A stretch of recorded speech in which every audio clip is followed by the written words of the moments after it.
بسم اللہ الرحمن الرحیم۔ السلام علیکم۔ آج 2 جون بروز اتوار ہم بات کریں گے جسٹس بابر ستار صاحب کی فیملی کا ڈیٹا لیک کرنے کا جو کیس تھا۔ جسٹس محسن اختر کیانی صاحب کی سربراہی میں 3 رکنی بینچ ہے اور یہ کیس 6 جون کو رجسٹرار اسلام آباد ہائی کورٹ نے مقرر کیا تھا، لیکن اچانک 6 جون سے کل 3 جون کے لیے مقرر کر دیا ہے۔ یہ وہ کیس ہے جس میں عدالت نے باقاعدہ طور پر جسٹس اطہر من اللہ صاحب نے بیسیکلی اس کے اوپر سوالات اٹھائے تھے اور پھر وفاقی حکومت سے جواب مانگا گیا تھا کہ جو آفیشیل ڈیٹا ہے وہ اگر سرکاری اداروں سے لیک ہوا ہے تو کون ذمہ داران ہیں، ان کی تفتیش کر کے عدالت کو بتایا جائے۔ اور عدالت نے اس پر توہین عدالت کے کیس میں کہا تھا کہ ہم اس معاملے کو منطقی انجام تک پہنچائیں گے۔ کل سماعت کے لیے مقرر کر دیا ہے۔ کون سا بینچ ہے اس کے اوپر بھی ہم بات کریں گے۔ اس سے پہلے میں آپ کو بتانا چاہوں گا کہ Imran Khan family audio leak case جو تھا، بشرا عمران خان نیازی، یہ کیس کا ٹائٹل ہے بنام ورسز فیڈریشن آف پاکستان۔ اس میں جو تحریری فیصلہ جاری کیا ہے جسٹس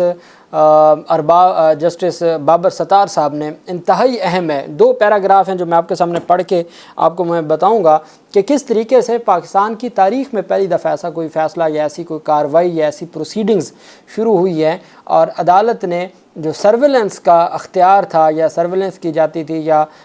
فون ٹیپ کیے جاتے تھے یا ویڈیو آڈیو ریکارڈنگ کی جاتی تھی، اس سے روک دیا ہے اور بڑا تگڑا حکم نامہ جاری کیا ہے۔ عدالت نے کہا the court brought to the attention of the learned additional attorney general press reports from the Nation 15 March 2015 کا جو دی نیشن اخبار کی رپورٹس کے اوپر وفاقی حکومت کے وکیل کی توجہ عدالت نے دلائی، اور دوسری جانب جو 4 جون 2015 کا اور ڈان کا جو ہے وہ 4 جون 2015 کی ڈان اخبار کی، اور جو ایکسپریس ٹرائبون ہے اس کی 4 جون 2015 کی، اور دی news March 22 2023 asserting that the ISI and IB has filed reports with the Supreme Court in May 2015۔ Justice Babar Sattar صاحب کہتے ہیں کہ ہم نے عدالت نے وفاقی حکومت کے وکیل کی توجہ دلائی ان رپورٹس کے حوالے سے جو ISI اور IB نے سپریم کورٹ آف پاکستان میں جمع کروائیں۔ کب؟ مئی 2015 میں۔ In suo motu matter related to the surveillance of justice Sajjad Ali Shah. سابق جو جج تھے سجاد علی شاہ صاحب، ان کی سرویلنس کرنے پر عدالت نے سپریم کورٹ آف پاکستان نے اس وقت رپورٹ مانگی تھی۔ ISI اور IB نے رپورٹ جمع کروائی تھی کہ جب وہ چیف جسٹس تھے 1996 میں، when he was chief justice of Pakistan in 1996، اس وقت ان کی سرویلنس کی گئی تھی، ان کی جو ریکارڈنگ کی گئی تھی۔ تو اس بابت 2015 میں ایک ازخو نوٹس کیس میں ISI اور IB سے رپورٹ طلب کی تھی سپریم کورٹ آف پاکستان میں۔ When asked whether such phone tapping was undertaking in compliance with the provisions and requirements of the fair trial act which was in the field in 2015، the learned additional attorney general sought time to file a report. تو اس پر پھر عدالت کو بتایا stating that they head ٹریپ telephone of thousands of citizen of Pakistan. Babar Sattar sahib نے کہا کہ 2015 میں جب ISI اور IB نے رپورٹ جمع کروائی تھی سپریم کورٹ آف پاکستان میں، تو اس وقت انہوں نے اس بات کو تسلیم کیا تھا stating that they had tap telephones of thousand of citizen of Pakistan. Pakistan نے ہزاروں پاکستانی شہریوں کے وہ فون ٹیپ کر چکے ہیں۔ When asked whether such phone tapping was undertaking in compliance with the provision and requirements of the fair trial act which was in the field in 2015، تو justice Babar Sattar صاحب کہتے ہیں میں نے وفاقی حکومت سے پوچھا 2015 میں جو رپورٹ دی گئی تھی جس میں کہا گیا تھا جی کہ ہزاروں شہریوں کے فون ٹیپ کیے گئے، تو کیا وہ جو فیئر ٹرائل ایکٹ ہے 2000 جو قانون ہے فیئر ٹرائل ایکٹ جو 2015 میں بھی انٹیکٹ تھا، کیا اس کے انڈر اس کی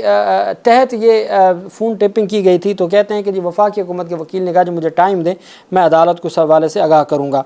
It appears from reports filed by the federal government, PTA and intelligence agencies and arguments of the learned counsel that no authorization has been granted by the federal government under Section 5 of the Telegraph Act and the Section 54 of the Telecommunication Act to authorize any individual, entity or agency to intercept calls, messages and to surveil citizen of Pakistan۔ Justice Babar Sattar صاحب کہتے ہیں کہ جو reports آئی ہیں ایجنسیوں کی، اداروں کی اور جو وفاقی حکومت کے وکیل کے بحث ہے، ہم اس نتیجے پر پہنچے ہیں کہ کوئی ایسی اجازت سرے سے موجود ہی نہیں ہے کہ جس کی بنیاد پر یہ فون ٹیپ کریں یا ریکارڈنگ کریں۔ کوئی جو ٹیلی کمیونیکیشن ایکٹ ہے یا ٹیلی گراف ایکٹ ہے اس کے تحت بھی کوئی ان کے پاس اختیار نہیں ہے، اور نہ ہی وفاقی حکومت نے آج تک کوئی آفیشلی ان کو اجازت دی ہے۔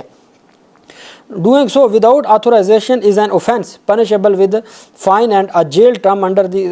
Telegraph Act, the telecommunication act کہ جی بغیر اجازت کے، بغیر وفاقی حکومت کی اجازت کے، ہمارے نالج میں یہ بات اب تک آئی ہے تمام رپورٹس کو اور جوابات کو مد نظر رکھتے ہوئے کہ کسی نے اجازت نہیں دی یہ سارا کچھ کرنے کی، اور بغیر اجازت کے یہ کرنا یہ نہ صرف جرم ہے بلکہ جیل بھی جا سکتے ہیں اور بھاری جرمانہ بھی، ٹیلی کمیونیکیشن ایکٹ اور ٹیلی گراف ایکٹ کے تحت، the fair trial and PECA act, ان 4 قوانین کے تحت وہ جیل جا سکتے ہیں۔ Further, the Fair Trial Act provides a detailed mechanism through which surveillance can be undertaken. جو Fair Trial Act ہے اس نے ایک پورا میکنزم دیا ہے کہ آپ کس طریقے سے کسی کا فون ٹیپ کر سکتے ہیں یا سرویلنس کر سکتے ہیں۔ The provisions of the Fair Trial Act provide for due process and supervision along with checks and balance in terms of intra-executive scrutiny to the undertaken by the relevant minister. کہ جو fair trial act ہے اگر وہ کہتا ہے کہ آپ نے کسی کی سرویلنس کرنی ہے تو اس کے چیک اینڈ بیلنس ہے، اس کے اتنی زیادہ اس کے ایس او پیز ہیں کہ آپ اس کے اوپر پورا اترنا پڑتا ہے، متعلقہ آپ کو منسٹر سے اجازت لینی پڑتی ہے۔ پھر اس کے بعد جو ایک کمیٹی ہوتی ہے، ریویو کمیٹی، جو کمپرائزنگ منسٹر فار لا، جو وزیر قانون پر، وزیر دفاع اور وزیر داخلہ پر مشتمل ہوتی ہے۔ The fair trial act provides for grant of request for surveillance by a جج آف دی ہائی کورٹ۔ اب جو فیئر ٹرائل ایکٹ ہے وہ یہ کہتا ہے کہ اگر آپ نے کسی بندے کی سرویلنس کرنی ہے نا تو آپ ہائی کورٹ کے جج کی اجازت سے کر سکتے ہیں۔ No phone tapping or other surveillance can be undertaken except pursuant to a warrant issued of such purpose by a judge of the High Court. جب تک ہائی کورٹ کے جج وارنٹ جاری کر کے آپ کو اجازت نہیں دیں گے آپ کسی کا فون نہیں ٹیپ کر سکتے، آپ کسی کی سرویلنس نہیں کر سکتے۔ جسٹس بابر ستار صاحب کہتے ہیں یہ آپ کا قانون کہتا ہے، یہ فیئر ٹرائل ایکٹ کہتا ہے، تو اس کے باوجود یہ سارا جو معاملہ جاری ہے۔ In this view of the matter, it appears prima facie that no official of the executive, federal government, intelligence agency or police is authorized to undertake surveillance of the citizen of Pakistan. وہ کہتے ہیں میں اس نتیجے پر پہنچا ہوں کہ نہ وفاقی حکومت، نہ کوئی ایجنسی اور نہ کوئی اتھارٹی، نہ پولیس، نہ ایف آئی اے، کوئی بھی کسی کے پاس یہ اختیار نہیں ہے کہ وہ کسی سٹیزن آف پاکستان کی سرویلنس کرے یا اس کے فون ٹیپ کرے۔ To the extent that any employee of the government or investigation or intelligence agency is undertaking surveillance and telecom companies and service providers، کہ اگر کوئی اداروں کا کوئی ملازم ہے یا وہ ٹیلی کام کمپنیز کا ہے یا سروس پرووائڈر ہے، are affording that facilities to facilitate surveillance, all such individuals are liable for offence under provision of the Telegraph Act, Telecommunication Act, Fair Trial Act and PICA Act۔ کہ اگر کوئی بھی individual اس معاملے میں ملوث ہے، وہ ٹیلی کام کمپنیوں کا ہو سکتا ہے، وہ کسی ادارے کا ملازم ہو سکتا ہے یا وہ کوئی سروس پرووائڈر ہو سکتا ہے، اگر کچھ ایسا کوئی کر رہا ہے تو وہ سارے کے سارے جرم کر رہے ہیں جس کی 4 مختلف قوانین ہیں جس کے تحت وہ ان کو سزا دی جا سکتی ہے اور جیل جا سکتے ہیں۔ آگے ان کی جانب سے کہا گیا any such unauthorized surveillance would also be in breach of fundamental rights of citizen guaranteed by Article 9, 10, 14 and 19 of the Constitution۔ کہ جی اس طرح کا کوئی جو معاملہ یا سرویلنس یا فون ٹیپنگ ہے یہ آئین کے آرٹیکل 9 کی، آرٹیکل 10(a) کی، آرٹیکل 14 اور 19 کی خلاف ورزی ہے، اینڈ ریڈ ود آرٹیکل 4، اور جو آرٹیکل 4 ہے کانسٹیٹیوشن کا اس کی بھی خلاف ورزی ہے، and would cause irreparable harm to the liberty, dignity and privacy of the citizen being survived۔ کہ جن کی آپ سرویلنس کر رہے ہیں آپ ان کی جو ڈگنیٹی ہے، جو ان کی آپ آزادی ہے یا ان کی جو پرائیویسی ہے، آپ ان کا جو رائٹ ہے، فنڈامنٹل بنیادی انسانی حق ہے، آپ اس کو ڈسٹرب کر رہے ہیں۔ Till the next date of hearing the intelligence agencies including inter alia the ISI, IB, police authorities will not surveil any citizen. Justice Babar Sattar sahib نے حکم جاری کر دیا ہے کہ اگلی تاریخ تک سٹے آرڈر دیا جاتا ہے، کوئی بھی ایجنسی، کوئی بھی ادارہ، کوئی بھی پولیس کسی بھی پاکستانی شہری کی ریکارڈنگ یا سرویلنس نہیں کرے گی۔ Till the next date of hearing, the intelligence agencies, police authorities will not surveil any citizen except in accordance with requirements of the Fair Trial Act۔ کہ جی سوائے جو فیئر ٹرائل ایکٹ کی requirements ہیں اس کو پورا کیے بغیر اور ہائی کورٹ کے جج سے وارنٹ لیے بغیر کسی بھی شہری کی جو سرویلنس ہے اس پر سٹے آرڈر دیا جاتا ہے، except in accordance with requirement of fair trial act and warrants duly issued by a جج of the high court, and neither PTA Pakistan telecommunication authority nor the telecom companies shall authorize the use of their services or equipment for purpose of any surveillance or interception of phone calls or data۔ نہ ہی جو PTA ہے یا ٹیلی communication companies ہیں ان کے پاس یہ اختیار ہے کہ وہ کسی کو اپنا جو ڈیٹا ہے وہ یوز کرنے دے۔ تو جسٹس بابر ستار صاحب نے حکم جاری کیا۔ حکم نامے کے مطابق بادی نظر میں کسی بھی حکومتی ادارے یا قانون نافذ کرنے والی ایجنسی کو شہریوں کی سرویلنس کی اجازت نہیں ہے۔ عدالتی حکم نامے کے مطابق شہریوں کے سرویلنس کرنے والے سرکاری اہلکار اور معاونت کرنے والے ٹیلی کام کمپنیز جرم کا ارتکاب کر رہے ہیں اور ان کو جیل بھی ہو سکتی ہے، جیل کی سزا بھی اور جرمانہ بھی۔ حکم نامے میں کہا گیا کہ شہریوں کی بغیر اجازت سرویلنس ان کے بنیادی انسانی حقوق کی خلاف ورزی ہے۔ کیس کی آئندہ سماعت تک کوئی بھی سرکاری ایجنسی کسی بھی شہری کی سرویلنس نہیں کرے گی۔ عدالتی حکم نامے میں کہا گیا کہ پی ٹی اے اور کوئی بھی ٹیلی کام کمپنی سرویلنس میں معاونت کے لیے اپنے آلات مہیا نہیں کرے گی۔ یہ جسٹس بابر ستار صاحب کا فیصلہ ہے۔ اب اندازہ لگائیں، کیا ہم نے ماضی میں بھی ہم نے ججمنٹس کو دیکھا ہے اور موجودہ جو ججمنٹس ہیں کیا ایسے کوئی فیصلے ہمیں نظر آئے ہیں؟ اور اسی وجہ سے آپ کو یاد ہوگا جسٹس بابر ستار صاحب کی فیملی کے حوالے سے جو کچھ ہوا، ان کے بچوں کا، ان کے گرین کارڈ کے حوالے سے تفصیلات شیئر کی گئیں۔ جسٹس اطہر من اللہ صاحب نے سوال اٹھایا اور اس کے بعد پھر جسٹس بابر ستار صاحب نے باقاعدہ خط لکھا، اس کے اوپر توہین عدالت کی ریفرنس بنا۔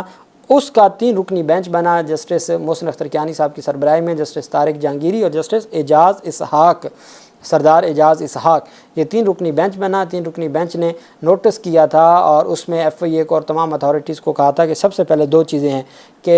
جنہوں نے جو اس پورا جو ٹویٹر ٹرینڈ میں ملوث تھے، جنہوں نے بابر ستار صاحب کے خلاف اور ان کی فیملی کے خلاف ٹویٹر ٹرینڈ بنائے، ان کی تفصیلات بھی جمع کروائیں اور ساتھ ان کا ڈیٹا آفیشیل نادرا سے یا جو دوسرے ادارے ہیں کیسے لیک ہوا ہے اور کس نے لیک کیا ہے اور کون ذمہ دار ہے، ان تمام کا تعین کر کے رپورٹ جمع کروانے کا حکم دیا تھا۔ لاسٹ ویک سماعت ہونی تھی، اس میں بینچ اویلیبل نہیں تھا، محسن اختر کیانی صاحب جمعرات والے دن تو موجود نہیں تھے، جس کی وجہ سے پھر وہ سماعت نہیں ہو سکی تھی۔ اب معزز عدالت نے